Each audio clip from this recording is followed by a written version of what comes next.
Bismillah wa murtin Nabi Mustafa Rasulillah sallallahu alaihi wasallam. Al-Fatihah. A'udzu billahi minasyaitonir rajim. Bismillahirrahmanirrahim. Alhamdulillahirabbil alamin arrahmanir rahim maliki yaumiddin. Iyyaka na'budu wa iyyaka nasta'in. Ihdinas siratal mustaqim. Siratal ladzina an'amta 'alaihim ghairil maghdubi 'alaihim waladdallin. Rabbana ighfir lana wa liwalidayna amin. Assalamualaikum warahmatullahi wabarakatuh. Bismillahirrahmanirrahim. Alhamdulillahirabbil alamin. Wassalatu wassalamu ala asyrafil anbiya'i wal mursalin sayyidina Muhammadin wa ala alihi wa ashabihi ajma'in. Amma ba'du. Para asatidzah, segenap pengurus Masjid Jami' At-Taubah, para pemuda dan remaja, hadirin sekalian jamaah taklim yang dimuliakan Allah. Alhamdulillah wa syukurillah, malam ini kita sama-sama dapat kembali hadir taklim kita. Kita lanjutkan pelajaran fikih kita, masih pada bab tentang syarat diterimanya sholat.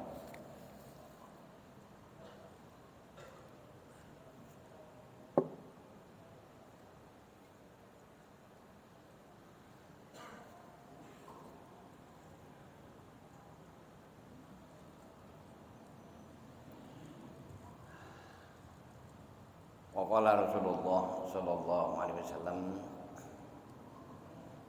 kam min qa'imin hazzuhu min sholatihi at-ta'bu wan nasab. Rasulullah bersabda, berapa banyak pelaksana ibadah bagian dirinya yang didapat dari sholatnya hanyalah kepayahan dan keletihan belaka. Jadi nggak dapat apa-apa, cuma dapat capek doang kan.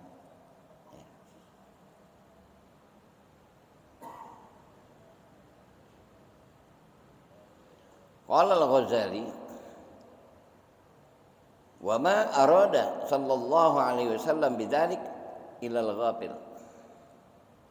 Kata Imam Ghazali, tidaklah yang dimaksud oleh Nabi sallallahu alaihi wasallam dengan sabda beliau itu kecuali orang yang lalai.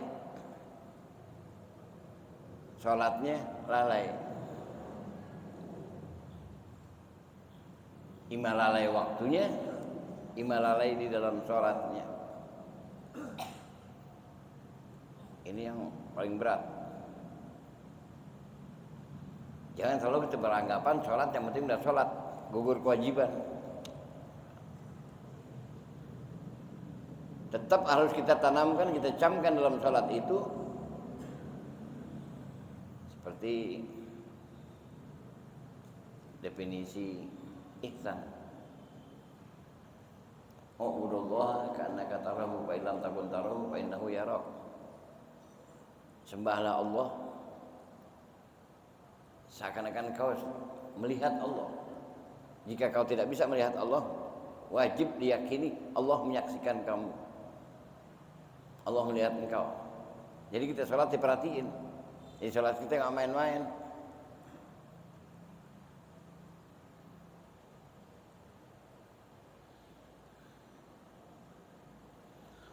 Waruya anil Hasan annahu qala kullu salatin la yahduru fiha qalbu fahiya ilal uqubati asra.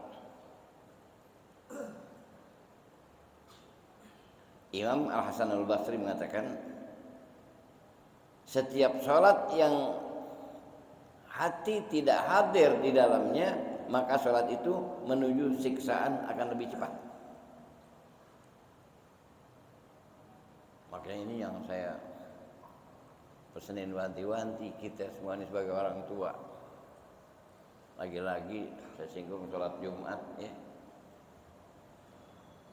Masya Allah, anak-anak ramehnya kayak apa itu sholat Jumat.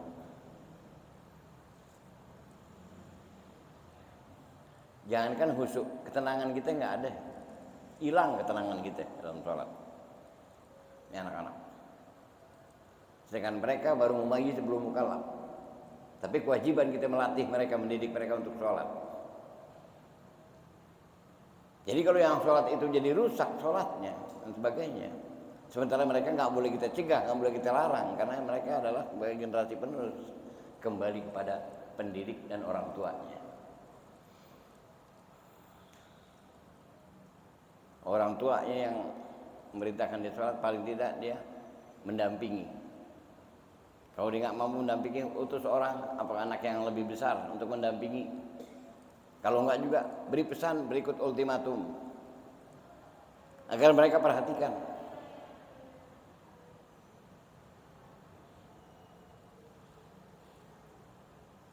Kita iri hati bagaimana cara mendidiknya anak-anak tersebut di Masjidil Haram.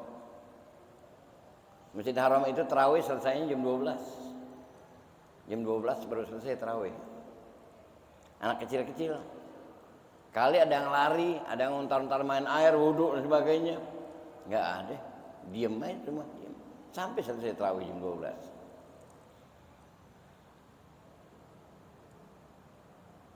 Yang jelas itu didikan dan lingkungan. Ya, sangat menopang. Nah, ini yang perlu kita ciptakan, kita tanamkan. Demi apa? Keabsahan sholat kita semua. Kalau lihat di sini, kalau hati kita ghafil, kadang-kadang kita dengar dia berisik, dia teriak dia ini. Paling enggak dalam benak kita ada, ya Allah, anak siapa sih? Itu kita udah keluar dari real.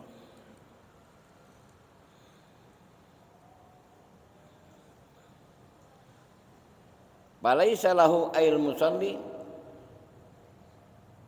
min salatihi illa ma'aqala bi fathi ahrufihi thalathah ay tadabbara wa 'alima minha ay as-shalah. Maka tidak ada baginya, yakni bagi orang yang sholat itu dari sholatnya kecuali apa yang ia pikirkan. Ini kita nggak dapat apa yang ada di benak kita. Kita mikirin apaan? Mikirin kerjaan, mikirin urusan dan sebagainya. Makanya kita harus usaha untuk kita tepis itu semua. Dengan jalan bagaimana? Nah itu kalau memang belum mampu untuk mengartikan ayat-ayat yang kita baca, paling enggak kita ingetin tulisannya. Fatihah alhamdulillah gimana tulisannya, sehingga terfokus hati kita di dalam sholat, enggak terfokus keluar. Ini dalam rangka usaha.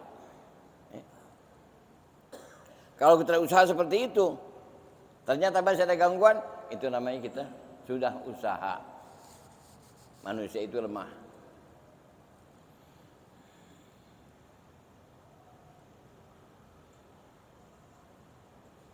Wa qala sallallahu alaihi wasallam, innal 'abda la yusalli as-salata la yuktabu lahu sudusuha wala usyuruha wa innama yuktabu lil 'abdi min salatihi ma aqala minha.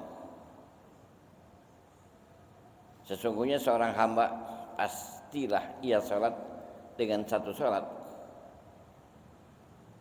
tidak akan ditulis baginya 1/6 salat itu dan tidak 1/10-nya. Dan sesungguhnya ditulis bagi seorang hamba itu dari salatnya hanyalah apa yang telah ia pikirkan dari salatnya. Maka kita akan terasa mulai dari doa istiftah. Inna sholati, sungguhnya sholatku. Itu udah mulai ikrar, itu kita pikirin. Wa nusuki, ibadahku. Wa mahyaya, hidupku. Wa mamati, dan matiku. Lillahi rabbil alamin, semuanya semata karena Allah. Gak ada yang kita pikirin. Itu saat doa istiftah. Kita ingetin. Mulai kita baca Fatihah, urutan demi urutan, ayat demi ayat, kita fokuskan ke situ. Ini dalam rangka usaha, sekali, 2 kali, 3 kali, Untuk selanjutnya kita terbiasa.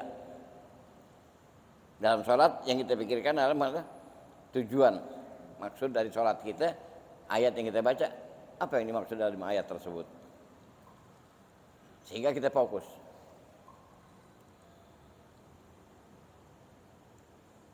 Wa anna ya'jaba biha.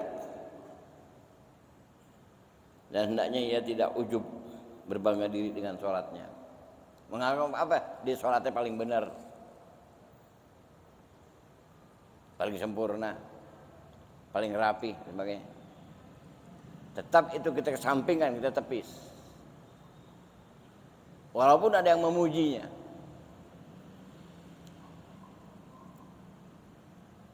Begitu juga kalau ada yang negor. Dalam urusan ibadah kita, salat kita. Kalau kita terima dengan hati yang gak tulus, berarti ada ujubnya dalam ibadah kita. Sholat gue disalahin, kayak dia udah benar banget. Itu namanya ujub. Jadi bangga dengan ibadahnya. Mestinya apa? Berterima kasih, alhamdulillah. Ada yang perhatiin, ada yang negor, berarti ada yang ngelurusin. Ini paling berat dalam keseharian kita. Kayak di sini jelaskan. Fa'inal i'jabu biha wa bi an yara annahu istahaqqa tsawaba wal jannata biha. Adapun ujub yang dimaksud di sini, ujub dengan salat, ia beranggapan bahwa dirinya pantas meraih pahala. Ia menganggap dirinya pantas untuk masuk ke surga dengan sebab sholatnya tadi. Sekali lagi saya ulangi, kita sholat bukan nyari pahala, ya. Kita sholat bukan mencari pahala. Kita sholat untuk mencari keridhaan Allah. Kalau Allah sudah redha dengan sholat kita, pahala hak Allah mau memberikannya. Bisa diberikan sampai 700 kali lipat kalau Allah redha. Begitu juga sebaliknya, kalau Allah nggak redha, jangan harapkan ibadah kita mendapat pahala. Justru tadi disampaikan oleh Nabi, hanya sekedar capek, nggak ada apa-apanya.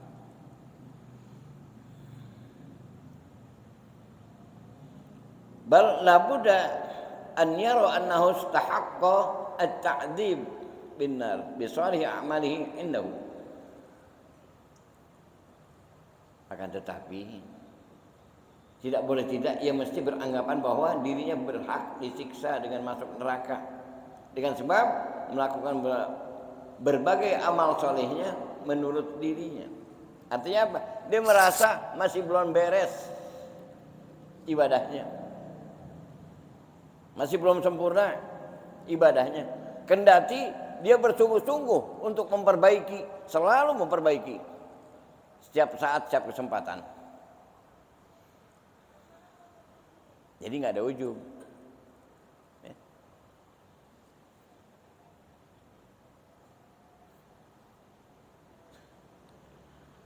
Fadlan an sayyi'iha lima yashhaduhu biha min su'il adab ma'allahi ta'ala.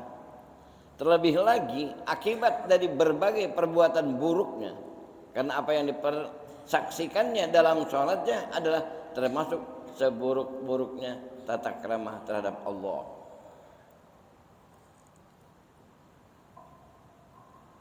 Ada sifat apanya?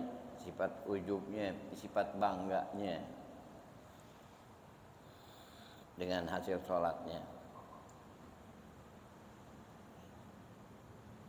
Itu batas kemampuan kita. Kita serahkan semua kepada Allah.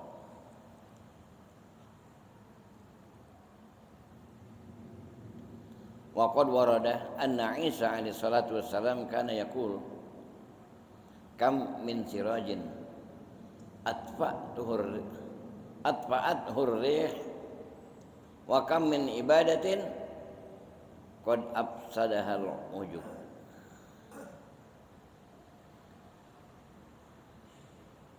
Dan sungguh telah sampai berita bahwa Nabi Allah Isa alaihi salatu wassalam, beliau pernah mengatakan, berapa banyak lentera lampu, kalau dulu kata lentera, sekarang udah nggak ada. Dulu lentera biasanya dipakai di becak. Saya juga dulu orang bawa susu nggak pakai lampu, sepedanya pakai lentera digantung.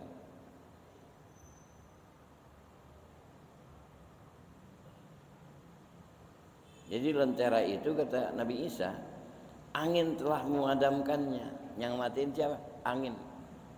Karena lentera itu dalamnya lampu, apa namanya? Lampu minyak. Cuma dikurung pakai kaca aja.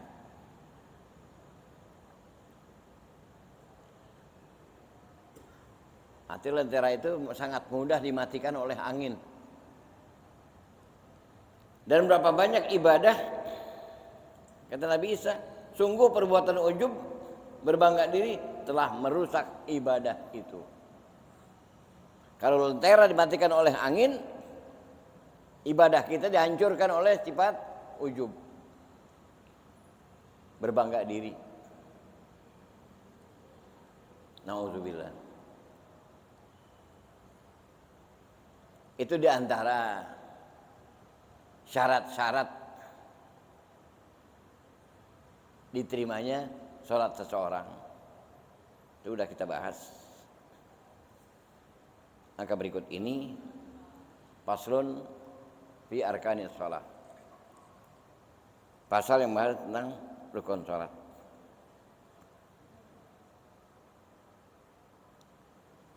Nah, ini Syafi'i.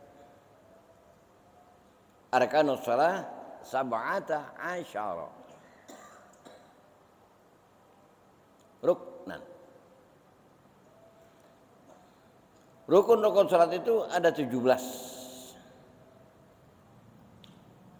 Wa yu'abbaru anhu bi annahu ma kana dakhilal mahiyah wa yanqadi syai'an fa syai'an.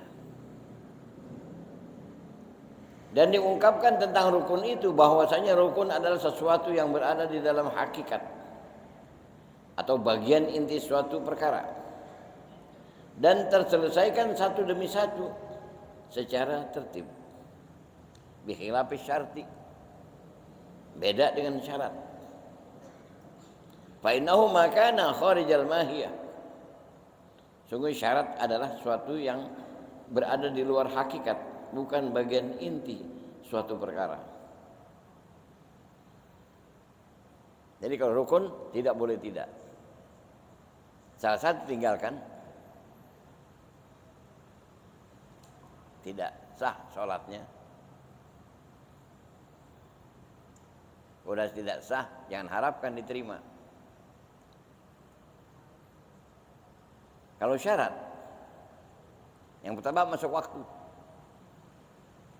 Ternyata kita sholat belum masuk waktu, bisa diulang. Paham tuh? Bisa diulang. Tapi kalau rukun yang rusak,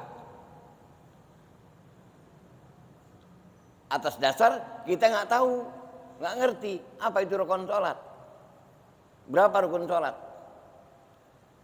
Oh, kasih alasan, iya karena kita nggak tahu, kita belum tahu dan sebagainya.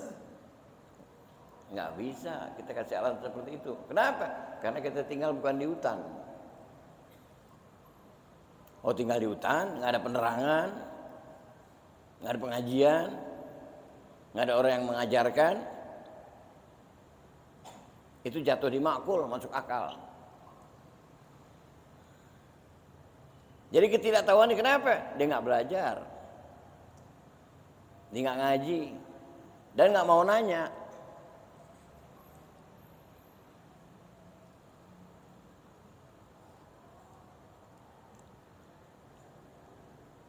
Itu yang dikatakan bukan bagian ini dari suatu perkara.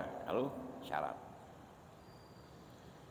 Al-awwalu, yang pertama, an-niyah, wa hiya tashtamilu ala salasati syurut wa wajibain. Yang pertama adalah niat.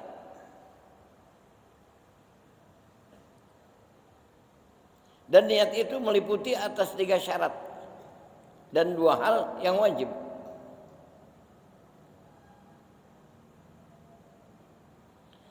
Amma syurutu fal qasdu bil qalbi lil fi'li ai fi'li shalah. Adapun syarat-syarat niat adalah pertama bermaksud di hati kita. Ngapain? Melaksanakan sholat. Ini ada juga yang ngentengin. Nggak perlu kita sholat pakai usolli. Maka kenapa?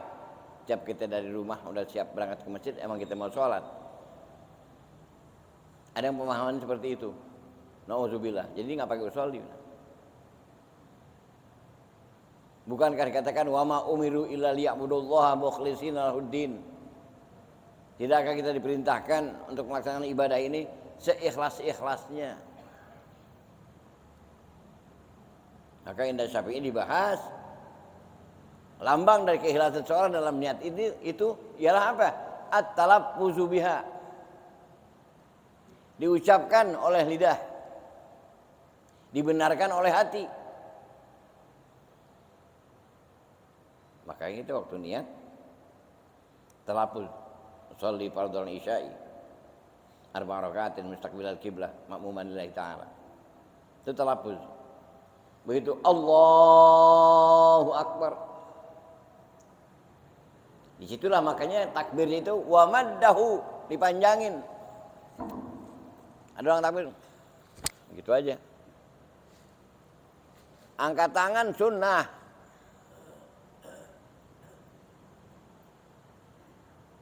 Yang menjadi rukun takbirnya.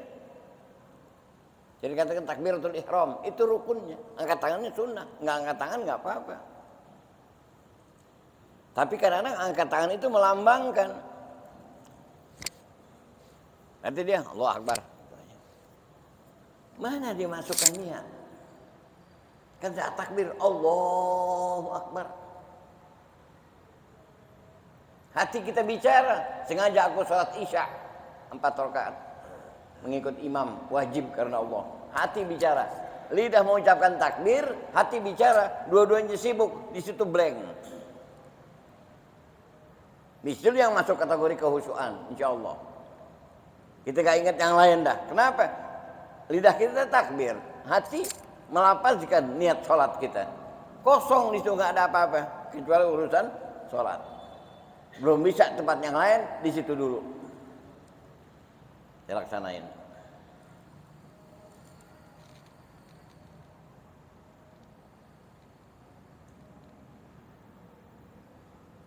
Wa yu'ayyinu dzat as-sabab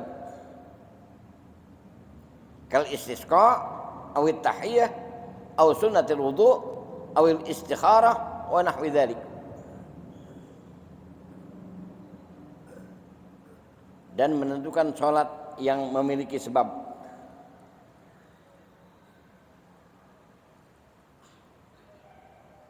Seperti sholat istisqa, minta hujan. Itu harus kita tentukan dalam sholat kita. Sholat isya, sholat maghrib, sholat subuh. Itu kita tentukan. Kasih contohkan begitu. Sholat tahiyatul masjid, penghormatan kepada masjid. Sholat sunnah wudu atau sholat istikharah, sholat duha dan lain sebagainya. Itu sebutkan. Sehingga apa? Ada ikatan antara pelaksanaan sholat dengan niat tadi.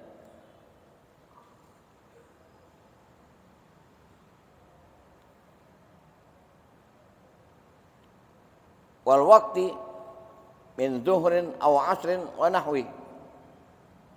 Juga menentukan sholat yang memiliki waktu. Seperti apa? Sholat asar, sholat zuhur, dan yang lain sebagainya. Maghrib, isya, subuh. Waktu-waktunya.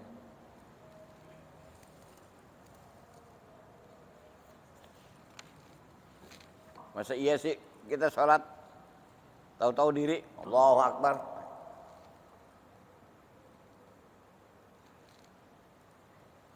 Makanya tadi wa ma umiru di situ lama keikhlasan kita sebutkan. talafuz. Kita ngasih orang sesuatu aja, pakai ngomong nggak pakai ngomong beda, ya.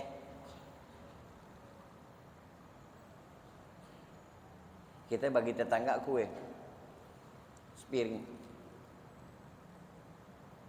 nggak pakai ngomong, nyampe masuk taruh aja sepiring, keluar aja lagi pulang.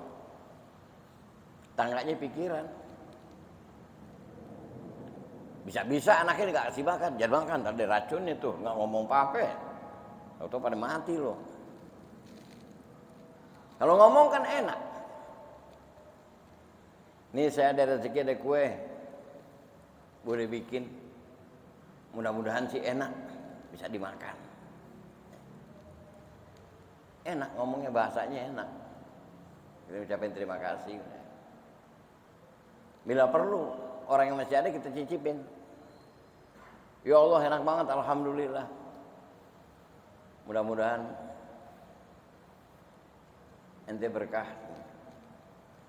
Itu bahasa yang paling indah, paling enak, menguntungkan. Yang harus ada. Makanya keikhlasan itu diucapkan, ngomong.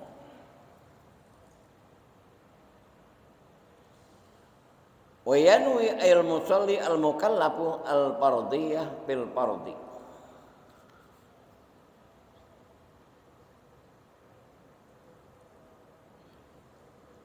Yang tiga, ia berniat orang yang sholat, yang mukallaf, yang udah baligh mesti berniat keparduan pada sholat fardu.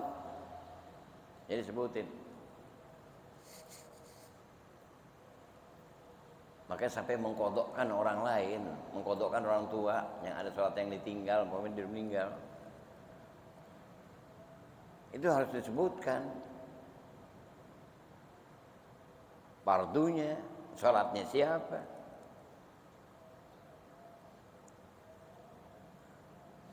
Kalau enggak, ya kesasar.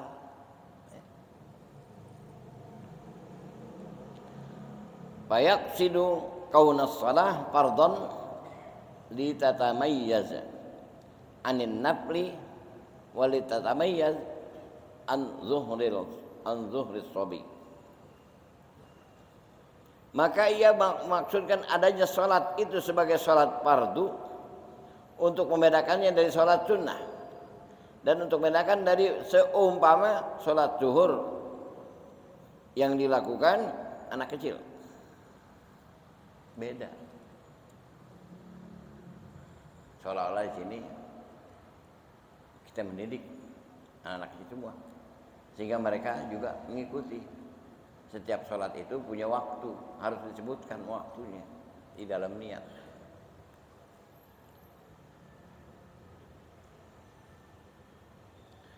Amal wajibani fa ahaduhuma muqaranatun litakbir.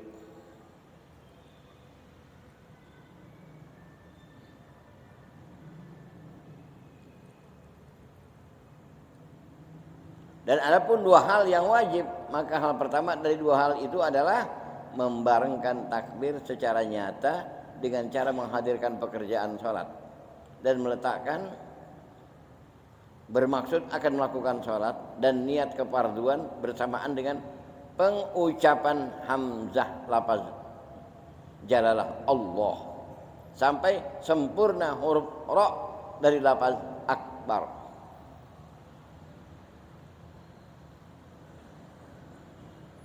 Allahu Akbar sampai roknya itu selesai kita ucapkan di dalam dada kita dari niat sholat tadi. Sengaja aku sholat isya 4 rakaat mengikut imam, wajib karena Allah. Makanya panjang takbirnya.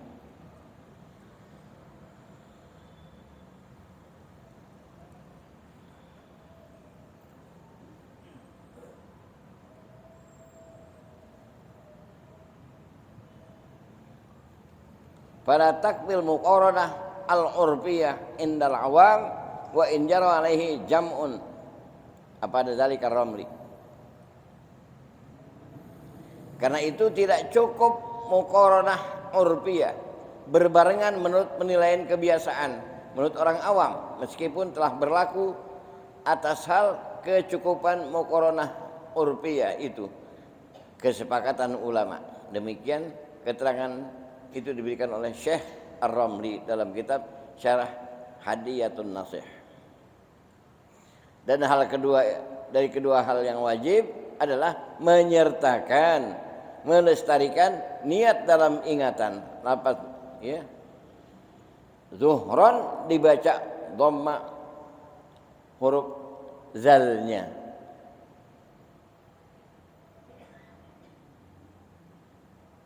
Hingga ia rampung dari takbir.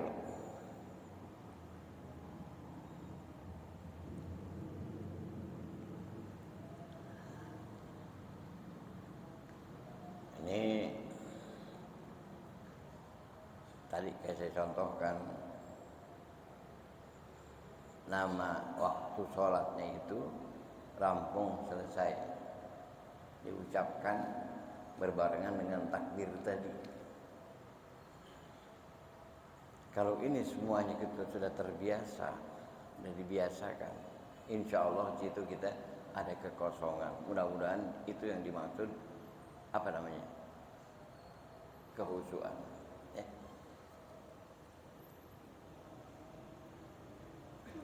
Wa tsanihima istishabun niyah dzukran bidhammidz dzal hatta yafragha min at-takbir. Dan hal kedua dari dua hal yang wajib adalah menyertakan melestarikan niat dalam ingatan.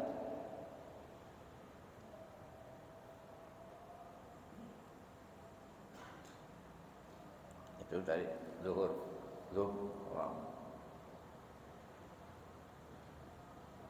asram. Karena lanjutannya bacanya kan jadi lihat posisi letaknya dari aturan kaidahnya. Usolli fardal zuhri, fardal asri.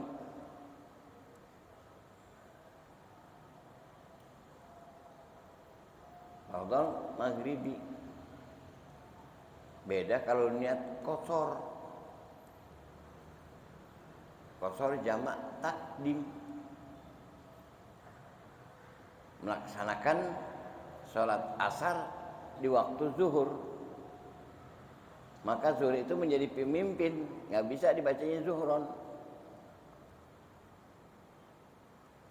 Sholli fardal asri qasran majmu'an ilaihi zuhru. Kenapa? Yang bawa peranan zuhur, ngerjain asar di waktu zuhur.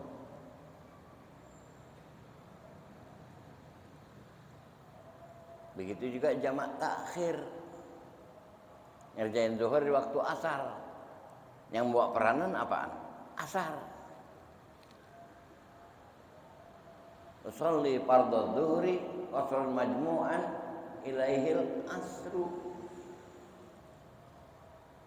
Ingetin gampang aja, yang bawa peranan siapa?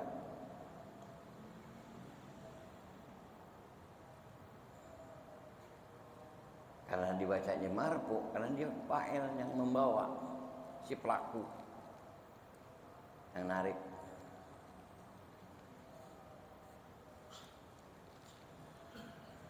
Silakan orang mau nanya, belum lanjutin.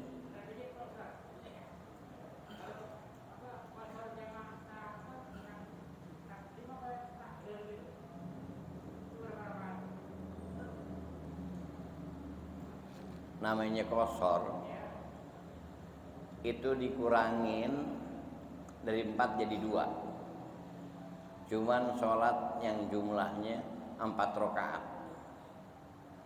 Zuhur 4 jadi 2, asar 4 jadi 2, isya 4 jadi 2,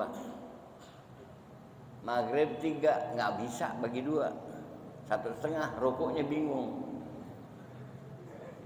Hidup.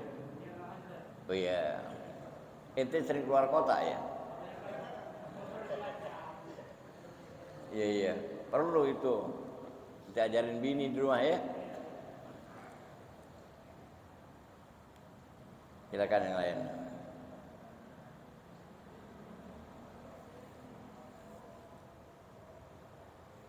Diam-diam wujud ke luar kota ngurut dia.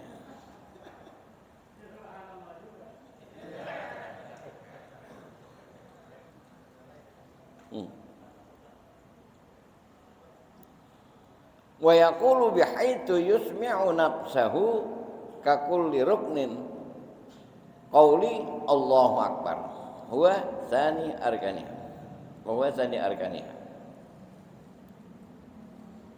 dan dia mengucapkan dengan sekiranya ia mendengarkan kepada dirinya sendiri sama seperti pengucapan setiap rukun qauli akan ucapan Allahu akbar. Dan mengucapkan takbir Allahu akbar itu merupakan rukun yang kedua dari rukun salat.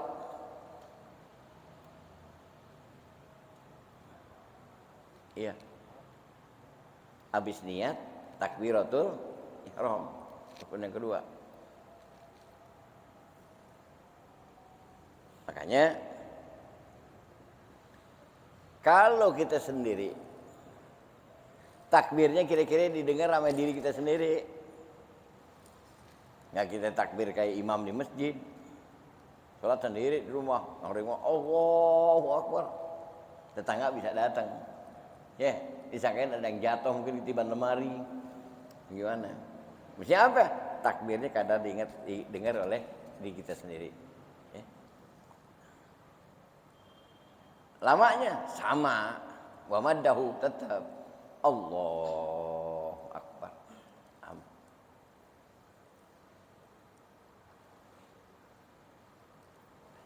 Kemarin saya ada yang nanya, ada khotib Jumat, ya, diminta jalan keluarnya. Khotib Jumat udah tua, khotibnya masih bisa, tapi sholatnya, ya, sholatnya. Umpamanya apa nih? Dia imam, ya. Begitu di imam, giliran mau sujud, ya. Dia udah apa itu? Dia udah takbir. Allahu Akbar. Dia belum turun. Turunnya pegangan lama. Tapi udah Allahu Akbar. Yang di belakang dia lihat, tapi kalau yang mungkin di atas, ya, yang di samping kan nggak lihat, itu menjadikan makmum sujud duluan dari imam.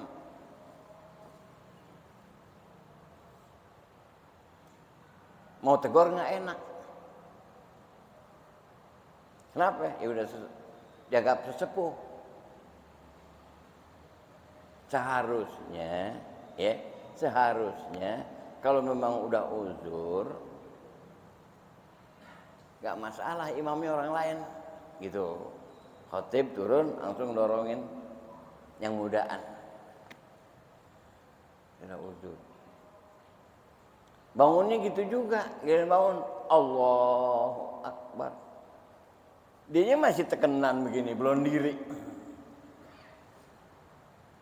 Nah kalau dia mau juga kayak begitu, dia takbirnya kalau udah diri, gitu. Bangun dari sujud, bangun pelan, diri, udah diri baru Allahu Akbar. Mikirin siapa? Jamaah yang jauh, yang nggak lihat. Jangan sampai jamaah jadi mendulukan imam. Ini terjadi di kita. Yang akhirnya tetap pengurusnya minta jalan keluarnya gampang dah. Untuk selanjutnya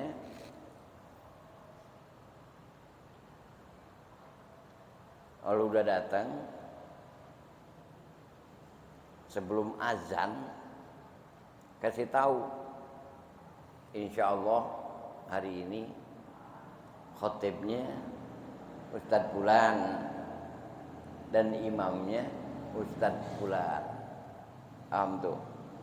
Gitu aja dah. Sehingga dia tahu, didengar. Nah dia habis khutbah dia nggak imam, yang imamnya imam rawatib siapa? Menjaga keabsahan sholat. Udah tua kita maklumin aja, mungkin cara pemikirannya dan sebagainya kita maklumin. Karena kita semuanya bakal tua. Itu udah kayak begitu. Yang diusahakan tuh takbir itu nggak perlu.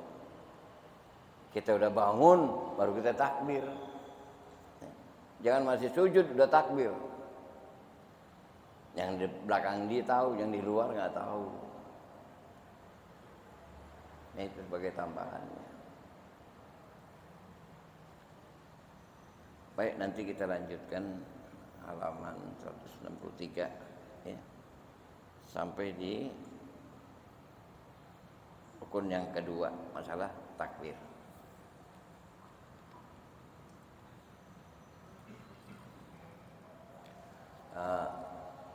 Hadirin sekalian, khususnya remaja ya. Tadi siang udah ngadain apa tuh? Kerja bakti ya. Remaja tadi siang kerja bakti, ngebersihin tempat parkir itu yang di depan mimbar. Nah, itu saya tetap masih minta tolong ya.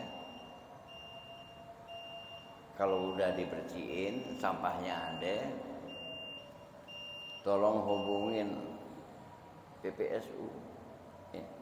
Tolong hubungin PPSU agar diangkut bersih. Itu aja, jadi rapi, bersih. Hubungin aja PPSU, lihat sampahnya. Paling enggak nanti kita kasih dah membuat tadi ngeteh ya. Ini remaja. Yang kedua, setelah ini rapi, tolong nih motor jamaah yang ada di samping masjid jangan lagi ada di jalanan ya, sangat mengganggu orang yang lewat. Menjaga nama baik masjid kita, taruh di belakang sini. Jadi di sini belakang parkir kendaraan buat yang sholat bukan parkir jamaah kontrakan mana tahu.